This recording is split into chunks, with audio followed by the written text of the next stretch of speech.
আমরা বলতে চাই এই সমস্ত কর্মকাণ্ডের মাধ্যমে নারীদের অগ্রযাত্রাকে ব্যাহত করার একটি ষড়যন্ত্র চলছে।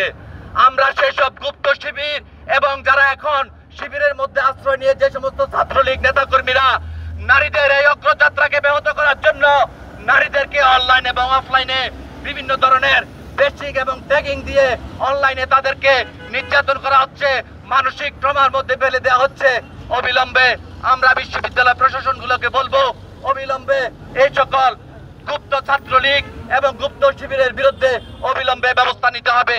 বিক্ষুব্ধ ক্যান্ডিডেট যখন হাইকোর্টে একটি রিট করলো, সেই রিটের পরিপ্রেক্ষিতে আমরা দেখেছি ঢাকা বিশ্ববিদ্যালয়ের গুপ্ত শিবিরের রাজনীতির সাথে জড়িত একজন নেতা সেই নেত্রীকে নিয়ে অশ্লীল অসভ্য ভাষায় এমনকি তাকে প্রকাশ্যে গণধর্ষণের হুমকি দিয়েছে।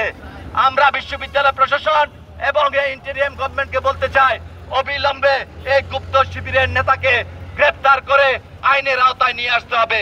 দেশের মানুষকে, বাংলাদেশের নারীকে বাংলাদেশের জন্য বাসযোগ্য করব, এই অঙ্গীকার ব্যক্ত করছি।